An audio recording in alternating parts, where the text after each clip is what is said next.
Hello, everyone, and welcome to this episode of the Geek Yogurt Podcast. I am Knock. Rah-rah! And wave. Sam is not here again Because he sucks. He's taking a vacation. Because he sucks eggs. Everybody deserves a break. Price of eggs went up, so I don't know if he's sucking eggs anymore. He sucks crocodile eggs. Yeah. Snake eggs. We're in New York. Snake eggs. Okay. Spider eggs. Snake eyes. You suck snake eyes? Snake eyes is dead. How fucking inconsiderate. I'm not inconsiderate. It just makes it funnier. Oh, Black I magic. don't think so. Drunken master. Speaking of All black right. magic, Constantine. I think we've talked about this.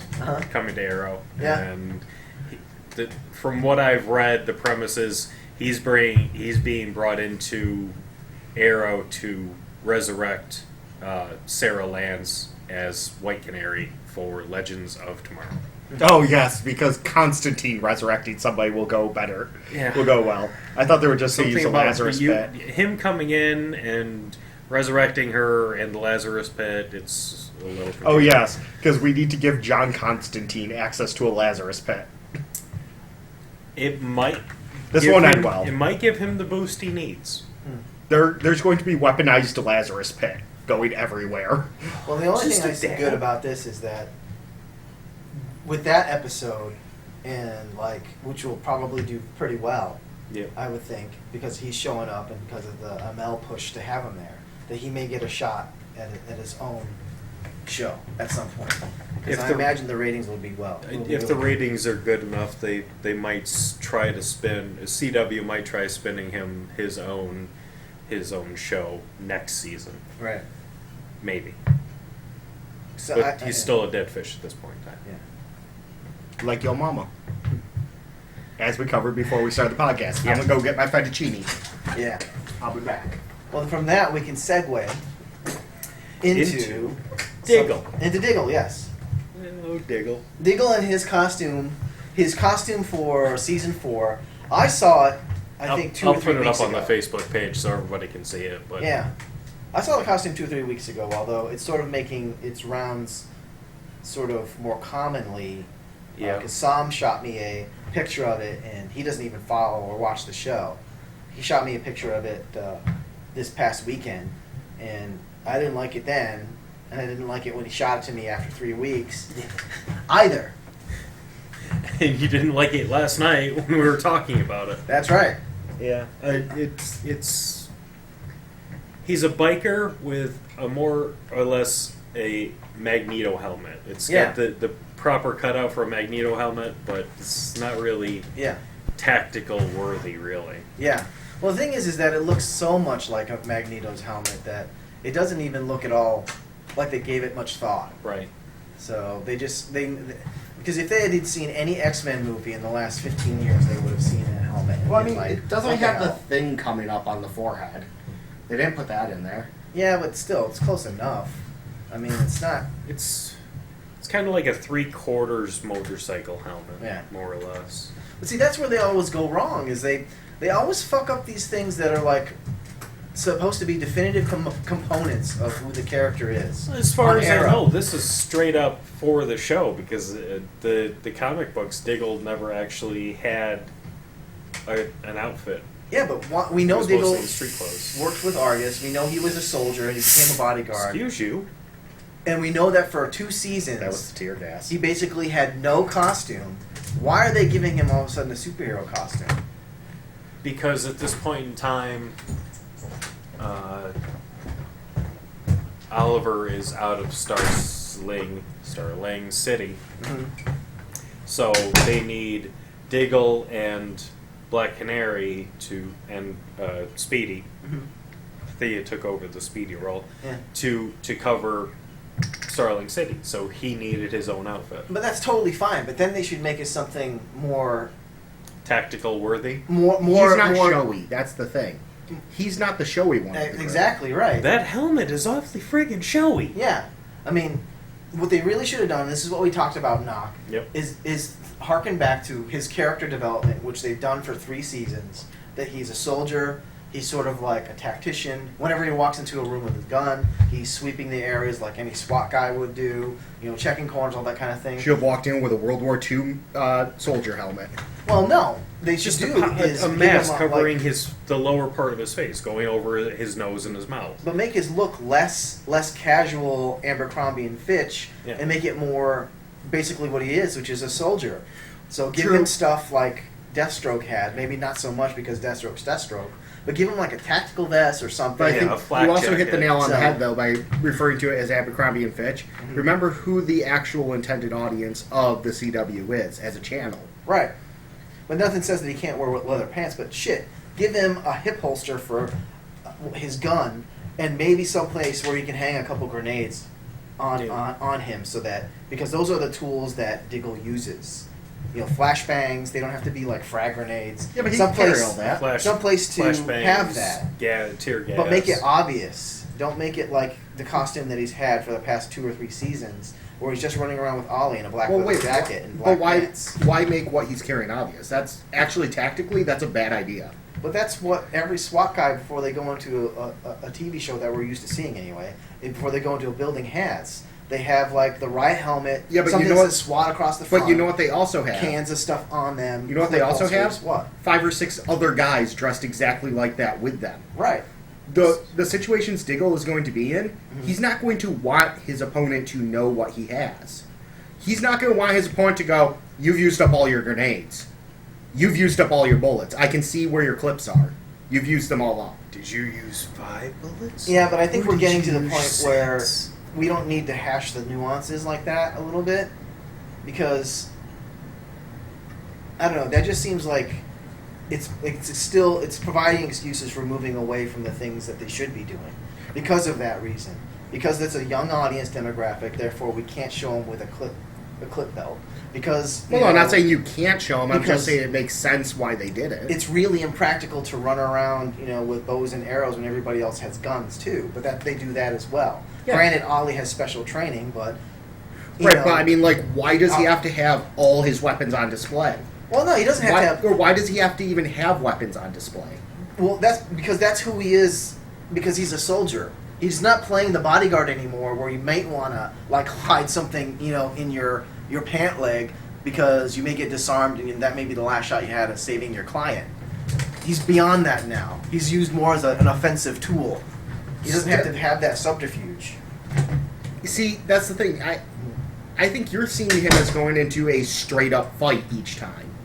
Whereas I'm seeing him being more the menace in the shadows, him being the guy who's going to pop out, that you're basically a ninja. What we think of as a ninja. That's what I'm seeing him actually as, because that's basically what he's been up until now. He's been the first one through the door with Ollie through all these all these seasons. He hasn't been, except for the last one where he was sort of coordinating with Deadshot, and he's sort of in charge of the Suicide Squad, where he was kind of hanging back and telling everybody what to do.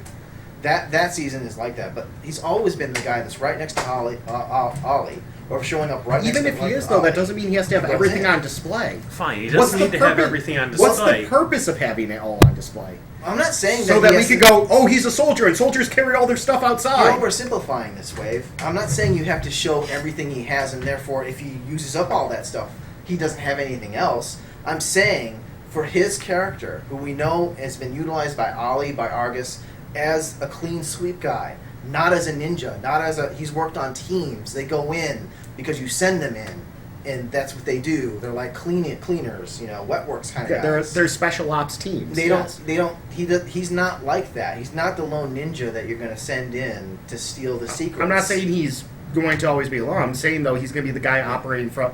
He's still going to operate from the shadows, for the most part. He's not going to be the face of the group. And actually, I just thought of it. I just realized him having the costume that he does. If he chucks the helmet off, he can walk into a crowd and no one will look twice at him. If he has ammo belts and grenades and shit all over him, that's gonna be, whoa, dude, what's this? Especially in modern day America, what's this black dude walking around with all these guns and ammo and shit for? And that's gonna draw attention. His costume currently, even with the stupid helmet, doesn't draw attention. That's the only thing that I think that they might be going for, because he has a family and therefore may need to blend in quickly, which they've already established is sort of a sticking point with him, although he overcomes that to help Ollie. That's the only reason I would think they would go for this look, because he's always been presented as the guy right next to Ollie, going right in, taking out guys alongside with him with his gun, as opposed to Ollie's bow. He's never been used as like a ninja or anything like that, and that's just who they presented to us for these first 3 seasons. If they want to change that up because of the dynamic of the group has changed, then fine, write him that way. He's also been, and you'll have to excuse the term that I'm going to use here for him, because I realize considering his background, it's a weird term to use for him. On the team, he's technically been the civilian. Mm-hmm. He's been the civilian operator on the team this entire time, since the get-go. Felicity's the super hacker. Ollie's the super martial artist with the bow. Yeah. Roy's right there behind him as becoming the super martial artist with the bow. Even Laurel and Sarah both. We had Sarah Laurel less training, but still, we have this training. We're the specialized, we're the Black Canary type characters. Right. He's never had a code name. He's been the civilian of the group who's a badass ex-soldier. Right. And that's been his role, which also Right. makes sense, where he's not suddenly becoming a superhero. Mm-hmm. I think he's still going to be in the support role. Right. He may have a larger hand in guiding where the team goes. Right. He may be their Professor X, essentially. Yeah. Sorry, the Magneto reference, kind of. Yeah. But, Well, it does look like the Cerebro helmet, too. Mm-hmm. Yeah, a little bit. But, he's not a superhero. Yeah, I still would have liked his. I know where you're going with that. I still would have liked him for his character to evolve a little bit, because Ollie is getting a new costume. Essentially, Thea got a new costume, and it just doesn't. It doesn't make any sense that they don't do anything different with Diggle at this point, because he does have such a strong fan base, and you could still do those types of things, but still look not so out of place in a group photo with everybody else. I mean, essentially Laurel is just a biker chick with a baton, and I have problems with her. She's a Cenobite with a baton. Yeah, on a different level as well. But I would have liked something, because the way they play it up, Diggle and Ollie are really like the center of the group. It's their relationship that really makes the group.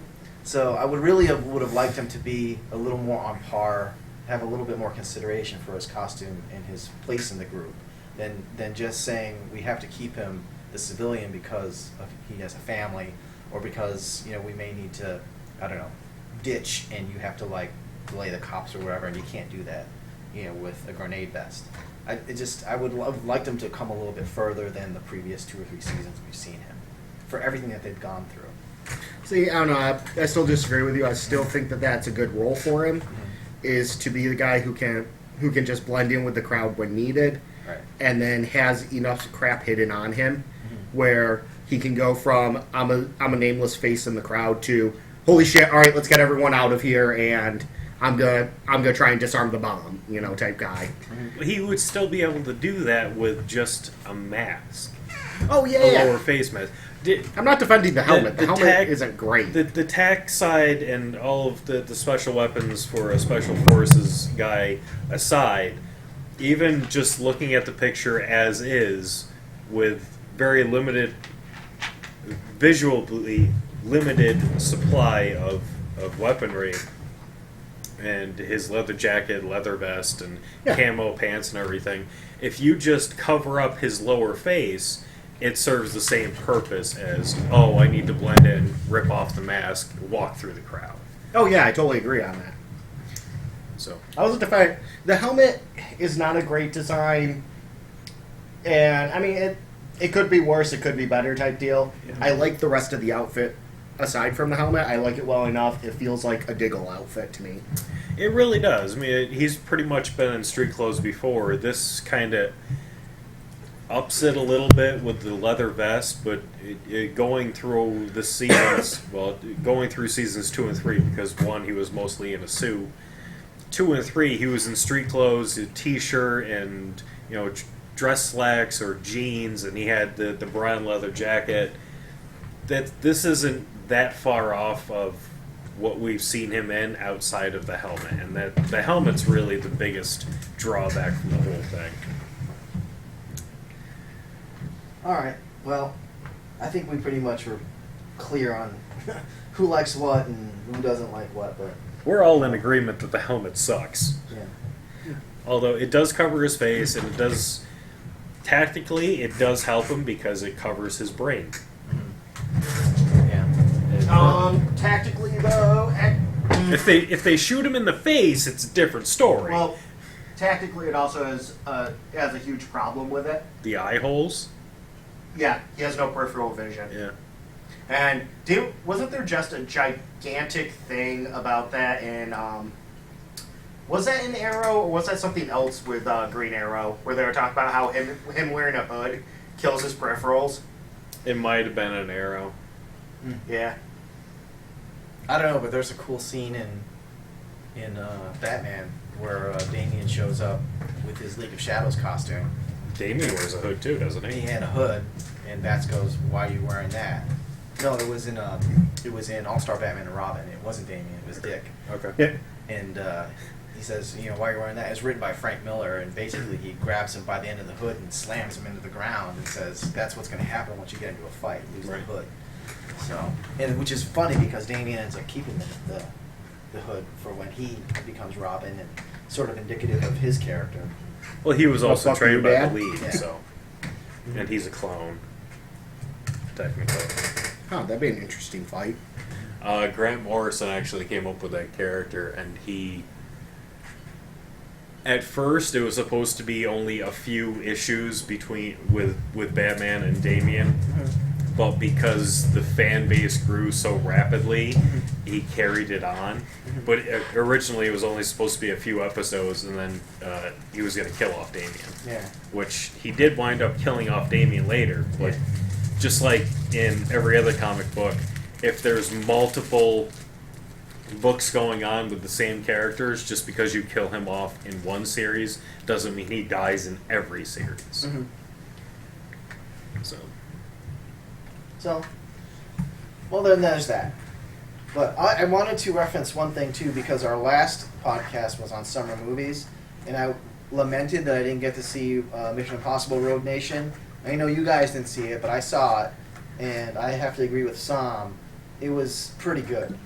It was a lot of fun. It did a lot of stuff that Mission Impossible is supposed to do, and I think it was a good revival of the Mission Impossible franchise. And I understand why now they want to make another, because not only was it a financial success, but I think it was a pretty good story altogether. I think they finally found their niche. Mhm. After 2 and 3 weren't, I can't say they weren't as successful because they were still successful movies, but they were kind of lacking where the first one was and the 4th and 5th one are now. Yeah. So, Well, 2 I like a lot.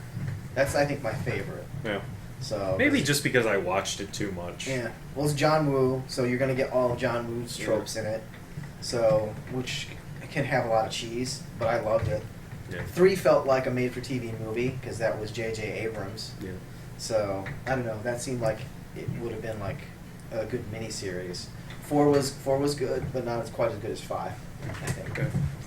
So I used to watch the TV show. I haven't seen any of the movies. okay.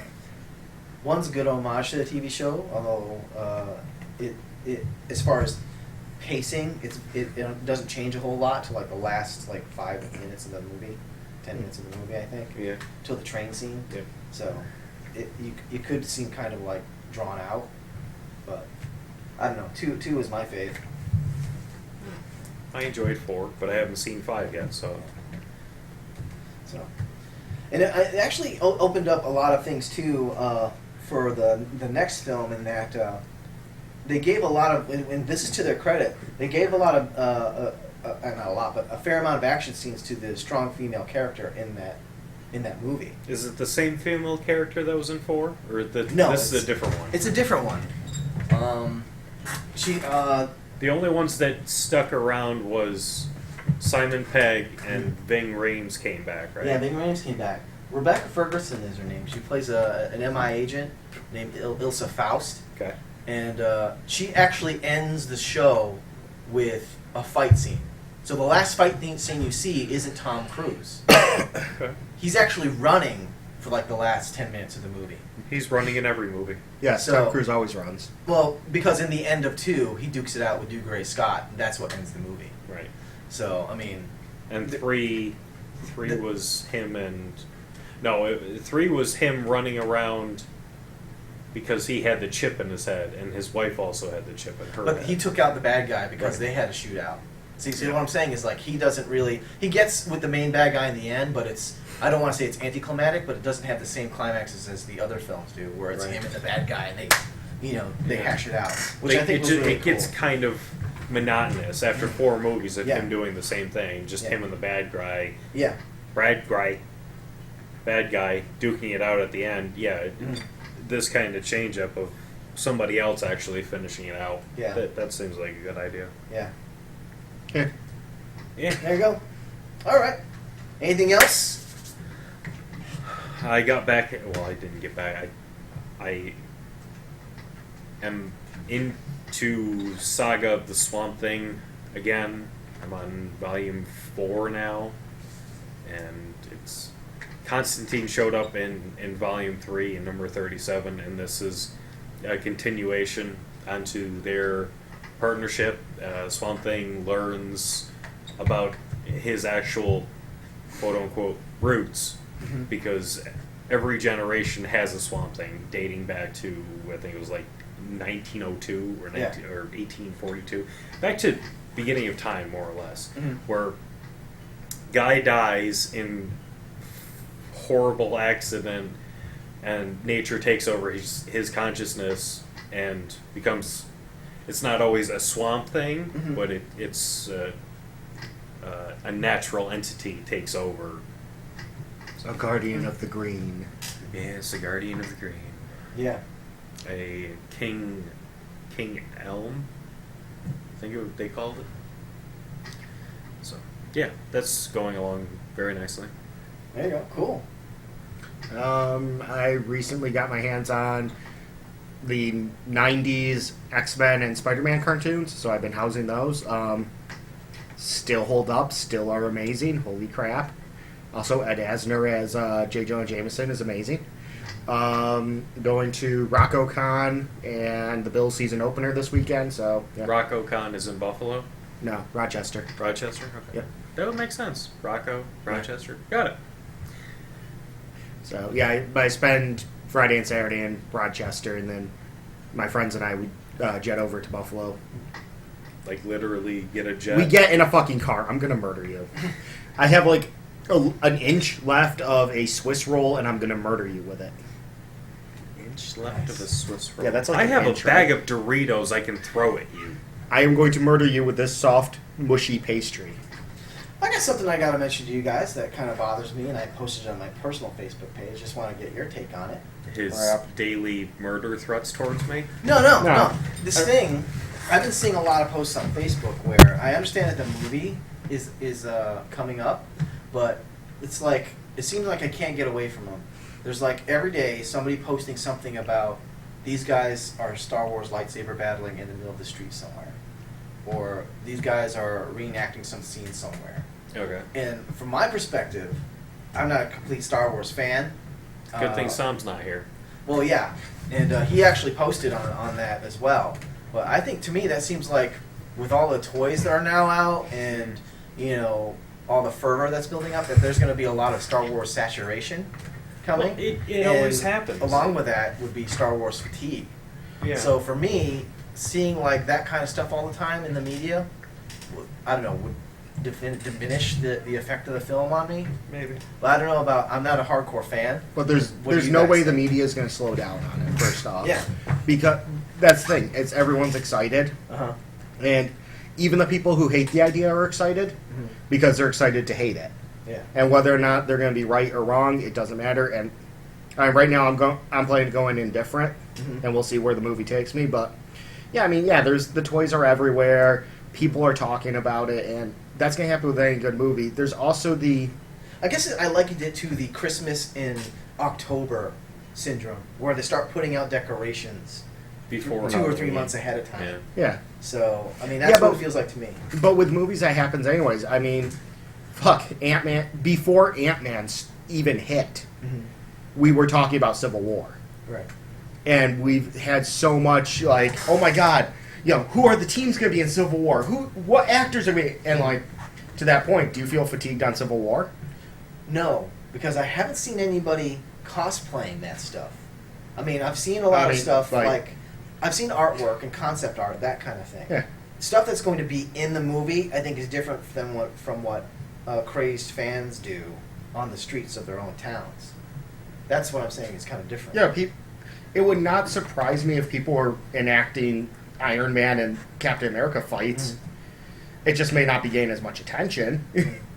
But that's the thing. I mean, like, we start talking about the movies anyways, and stuff that fans are doing, I mean, that's kind of like saying, well, because all these other people have done stuff and posted it, me as a fan, I shouldn't go home and, make a Star Wars video. Because, well, that's just going to be too much for people. It's like, Right. well, how come I can't, Well, that's why I'm asking you guys. Like, I don't. For me, that's my perspective. And it could So, also be, I don't know. it's just what pages you're following, Yeah. what people. Yeah. Because here's the thing, like on my Tumblr, I haven't seen really next to anything. Like, I'll see a post here or there. I haven't seen any real videos or anything. Right. In fact, most Star Wars stuff I've been seeing has been classic trilogy stuff. Right.